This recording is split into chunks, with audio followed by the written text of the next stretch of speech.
একজনের সাথে অভিমান করে চলে আসছেন টিটু পাগল। আসার সময় অভিমান ভরা গলায় বললেন, আমরা তো ভালা না, ভালা লইয়াই থাইকো। কথাটি তেমন কিছু ভেবে বলেননি টিটু পাগল, কিন্তু নিজের কথাটি নিজের কাছেই ভালো লেগে যায় টিটুর। আসার সময় গুনগুন করে গাইতে থাকেন, আমরা তো ভালা না, ভালা লইয়াই থাইকো। সেই একটি লাইন থেকে পুরো গান লিখতে ও সুর করতে পুরো 2 বছর সময় লেগে গেল টিটু পাগলের। 4 মাস্তানের দরবারে টিটু পাগল গানটি গাইলেন। অতীতের কথাগুলো, পুরনো স্মৃতিগুলো মনে মনে রাইখো। আমরা তো ভালা না, ভালা লইয়াই থাইকো। আমরা তো ভালা না, ভালা লইয়াই থাইকো। সবার ভালো লাগলো টিটুর গান। অনেকে বললেন, পাগলা ভালোই তো গাইছস, আবারও গা শুনি। উৎসাহ ও প্রশংসা চারদিক থেকেই ভেসে এলো। সেখানে ছিলেন তার আরেক বন্ধু অবিনাশ বাউল। তিনি টিটুর কাছে আবদার করে বসলেন যে তিনিও গানটি বিভিন্ন আসরে গাইতে চান। সহজ সরল টিটু পাগল তাকে হতাশ করলেন না, কোনো কিছু না ভেবেই গাওয়ার অনুমতি দিয়ে দিলেন। এরপর মানুষের অনুরোধে টিটু পাগল গেয়ে বেড়াতে লাগলেন সেই গান। একবার মাহবুব শাহ নামের একজনের আমন্ত্রণে গিয়েও গাইলেন গানটি। আর অবিনাশও টিটুর নাম প্রকাশ করে একের পর এক বিভিন্ন জেলায় গেয়ে শোনাতে লাগলেন টিটুর আমরা তো ভালা না, ভালা লইয়াই থাইকো। সময় বয়ে যায়।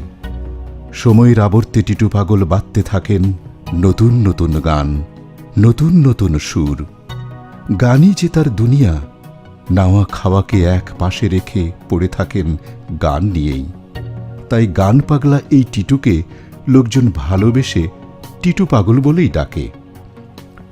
একদিন টিটু পাগল পথ চলার সময় শুনতে পেলেন তার সেই হৃদয়ের সুর। তার গানের রেকর্ড বাজছে, কিন্তু গাইছে অন্য কেউ। মুহূর্তের জন্য আত্মতৃপ্তি নেমে এলো টিটুর মনে। আহা, সে যে এই গানের রচয়িতা। ঝুপড়ির চায়ের দোকানে দাঁড়িয়ে অন্য সব শ্রোতার সাথে নিজেও উপভোগ করতে থাকলেন নিজের লেখা সুর করা সেই গান।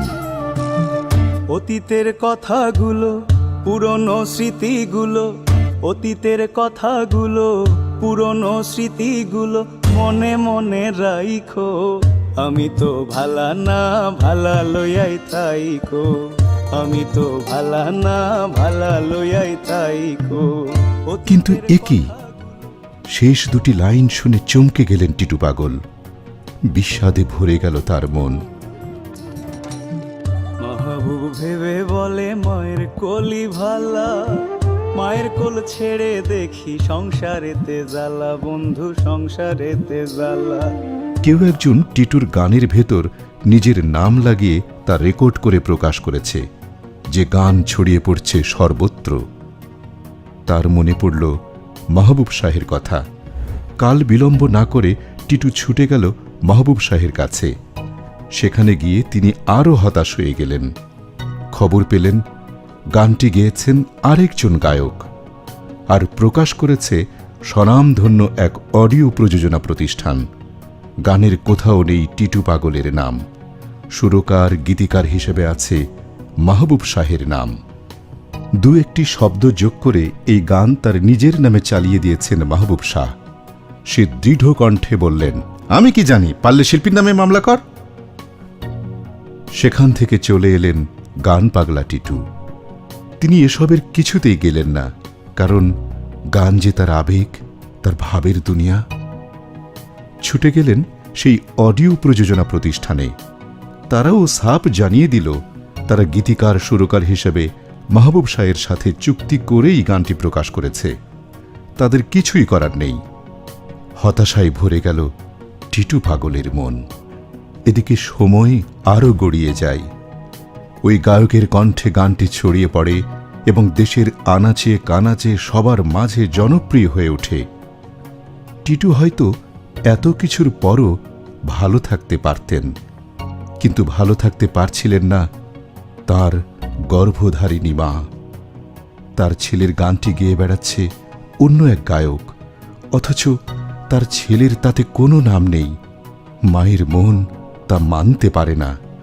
তার মনে কি গোপন কোনো অভিমান জমে উঠেছিল, যা তাকে বেশি দিন বয়ে বেড়াতে হয়নি আর? হয়তো এই অভিমান বুকে নিয়েই তিনি পাড়ি জমিয়েছিলেন না ফেরার দেশে। যাদের কাছে বারবার ঘুরেও তিনি নিজের ছেলের জন্য ন্যায় বিচার পাননি, তাদের তিনি বলেছিলেন কি, আমরা তো ভালা না, ভালা লইয়াই থাইকো। প্রাণপ্রিয় মায়ের মৃত্যুর পর আর দমে থাকেননি টিটু পাগল।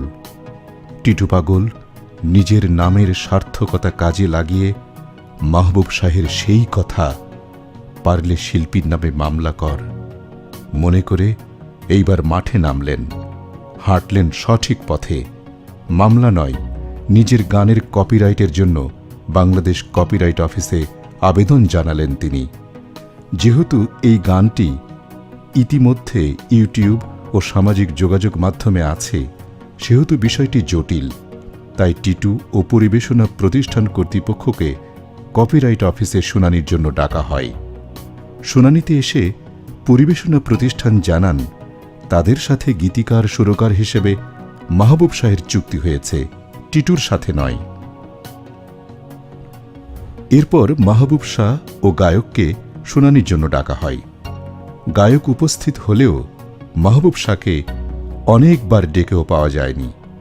ফলে বিষয়টি দীর্ঘদিন ঝুলেছিল। এর মাঝে কিছু জাতীয় দৈনিক ও টেলিভিশন চ্যানেলে এই গানটির বিতর্কের বিষয় তুলে প্রতিবেদন প্রকাশ হয় যে এই গানের আসল রচয়িতা কে সেই বিষয়টি নিয়ে। প্রতিবেদনে দেখানো হয় এই গানটি মূলত টিটু পাগলের লেখা ও সুর করা এবং গানটির শিল্পী অবিনাশ বাউল। এই বিষয়টি নিয়ে কয়েকজন সঙ্গীত শিল্পী সামাজিক যোগাযোগ মাধ্যমে স্ট্যাটাস দিলে বিষয়টি আবারও আলোচনায় উঠে আসে। এক পর্যায়ে মাহবুব শাহ আর অবিনাশ বাউলের মাঝে একটি কল রেকর্ডিংয়ের সূত্র ধরে গানের মূল রচয়িতা ও সুরকার যে টিটু পাগল তা সবার সামনে উন্মোচিত হয়ে পড়ে। কপিরাইট অফিস তখন সকল তথ্য ও প্রমাণের ভিত্তিতে গানটির কপিরাইট সনদ প্রদান করে টিটু পাগলের নামে। নিজের সৃষ্টির স্বীকৃতি ফিরে পান টিটু পাগল। পরবর্তীতে অডিও পরিবেশনা প্রতিষ্ঠান গানের মূল গীতিকার ও সুরকার টিটু পাগলকে স্বীকার করে গানটি আবারও রেকর্ড করে ইউটিউবে প্রকাশ করে। টিটু পাগল কারো কাছে অর্থ চাননি, চেয়েছিলেন প্রাপ্য স্বীকৃতি ও সম্মান। তার সৃজিত গানের নৈতিক স্বীকৃতি। তার মা দেখে যেতে পারেননি তার অধিকারের স্বীকৃতি। পল্লী গায়ে বেড়ে ওঠা শিল্পীর অজান্তেই হয়তো তার মুখে মুখে বাঁধা কোনো গান অন্য কেউ প্রকাশ করে আয় করছে লাখ লাখ টাকা, কিন্তু মূল গীতিকার সুরকার থেকে যাচ্ছেন আড়ালে, পাচ্ছেন না তাদের ন্যায্য সম্মানটুকুও। তাই গীতিকার, সুরকার এবং সঙ্গীত শিল্পীর নিজেদের অধিকার প্রতিষ্ঠায়, সত্য সুরক্ষায় সচেতন হতে হবে। রেজিস্ট্রেশন করতে হবে নিজেদের মেধাসত্ত্ব। মেধা সম্পদকে রক্ষা করতে হলে কপিরাইট রেজিস্ট্রেশন করার কোনো বিকল্প নেই। কপিরাইট রেজিস্ট্রেশনের সবচেয়ে বড় গুরুত্বপূর্ণ বিষয় হচ্ছে সৃজিত কর্মটিকে সংরক্ষণ করা, বেদখল হওয়ার হাত থেকে রক্ষা করা, রয়্যালিটির সুবিধা ভোগ করতে চাইলে অবশ্যই কর্মটির কপিরাইট রেজিস্ট্রেশন করা। বিগত কিছুদিন ধরে আমরা লক্ষ্য করেছি কপিরাইট রেজিস্ট্রেশন সম্পর্কে অ্যাওয়ারনেসটা অনেক ক্ষেত্রেই বৃদ্ধি পেয়েছে। উদাহরণ হিসাবে আমি বলতে চাই 2010 থেকে শুরু করে 2016 পর্যন্ত কপিরাইট রেজিস্ট্রেশনের সংখ্যা ছিল প্রতি বছর গড়ে 550। 2018 থেকে বিভিন্ন উদ্যোগ নেওয়ার ফলে কপিরাইট রেজিস্ট্রেশনের সংখ্যা এভারেজে বছরে 550-এর স্থলে 18 সনে এই সংখ্যাটা বৃদ্ধি পায় 1795। 2019-এ আমাদের কপিরাইট রেজিস্ট্রেশন হয়েছে 3205টি। আশা করি এই বছরে অন্তত এটা 3500 ছাড়িয়ে যাবে।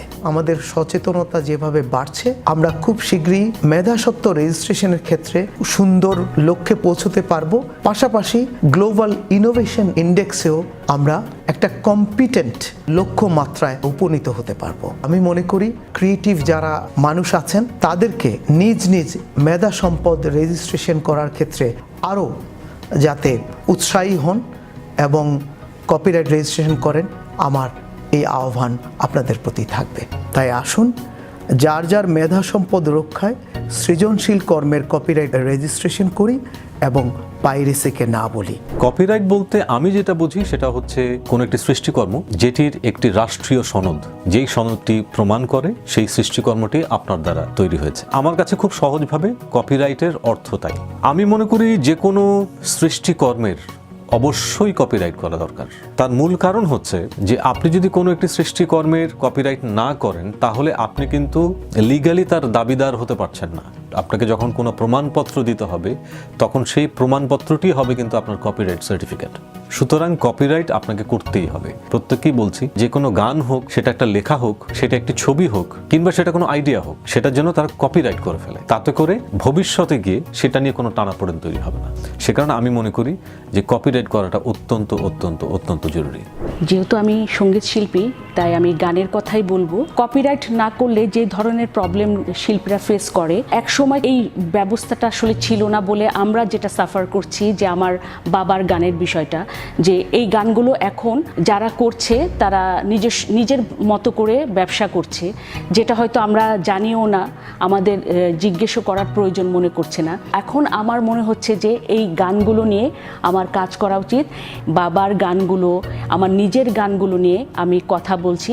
আসলে কপিরাইট না করলে আমরা রয়্যালিটি থেকে বঞ্চিত হচ্ছি। আমিও কপিরাইট রেজিস্ট্রেশন করছি, আপনারাও কপিরাইট রেজিস্ট্রেশন করুন। আমাদের দেশে এখন কপিরাইটের প্রয়োগ হচ্ছে। যারা আমরা পারফর্ম করি তাদের পারফরমেন্স রাইট আছে, যারা গান ক্রিয়েট করি অর্থাৎ গীতিকার অথবা সুরকার হিসেবে কাজ করি তাদের সুনির্দিষ্ট রাইট আছে, যেটা লিপিবদ্ধ আছে। আমাদের শুধুমাত্র সচেতন হতে হবে, সতর্ক হতে হবে। যখন কপিরাইট সার্টিফিকেটটা আমরা অ্যাপ্লাই করে তুলে নিচ্ছি তখন কিন্তু আপনার আমার অধিকার সেখানে প্রতিষ্ঠিত হয়ে গেল। শিরোনামহীনের পক্ষ থেকে আমাদের সমস্ত পাবলিশড গানের কপিরাইট সার্টিফিকেট আমরা তুলেছি এবং আপকামিং যেসব গান আছে সেই গানগুলোও কিন্তু কপিরাইট করছি এবং প্রক্রিয়ার মাধ্যমেই আছে। যারা গানের সাথে জড়িত, আপনি গানের ক্রিয়েটর হন, গীতিকার, সুরকার কিংবা পারফর্মার, আপনাদের অধিকার বুঝে নেবার ব্যাপারে এখনই সতর্ক হন, সচেতন হন এবং আপনার কপিরাইট রেজিস্ট্রেশন করুন। সৃজনশীল অঙ্গনের বিভিন্ন শাখায় যারা জড়িত আছেন তাদের প্রত্যেকেরই কপিরাইট করা উচিত। কারণ আমি যখন কপিরাইট করেছি তখন আমি দেখলাম যে আমার একটি গান বেদখল হয়ে যাচ্ছিল। তখন আমি চিন্তা করলাম যে আমার গানটি কপিরাইট করা গুরুত্বপূর্ণ। বাংলাদেশে যারা সৃজনশীল কাজের সাথে জড়িত তারা অনেক বেশি তার কাজের ভেতর ডুবে থাকে, যার ফলে তারা তাদের সেই মৌলিক সৃষ্টিকর্মের কপিরাইট করার বিষয় তারা খেয়ালই করেন না এবং তারা মনেই করে না অনেকে যে এটি কপিরাইট করা উচিত। কিন্তু যে কোনো সৃজনশীল কর্মের কপিরাইট করা সবচেয়ে বেশি গুরুত্বপূর্ণ বর্তমান বিশ্বে। বাংলাদেশের পাশাপাশি উন্নত বিশ্বের দিকে যদি আমরা তাকাই দেখব যে তারা তাদের প্রতিটা সৃজনশীল কর্মের তারা কপিরাইট করে। সুতরাং আমি মনে করি প্রত্যেকেরই উচিত কপিরাইট রেজিস্ট্রেশন করা। এতে যে লাভগুলো হবে তার সৃজিত কর্মের প্রতি তার নৈতিক অধিকার প্রতিষ্ঠিত হবে, পাশাপাশি এই কর্মটি যে তার সেই বিষয়ে সে যে কোনো জায়গায় গিয়ে সে আইনিভাবে লড়াই করতে পারবে। সুতরাং আমি কপিরাইট করেছি, আপনারাও কপিরাইট করুন এবং নিজের মেধা সম্পদকে রক্ষা করুন। তাই বলছি, কপিরাইট রেজিস্ট্রেশন করুন, মেধা সম্পদ সংরক্ষণ করুন।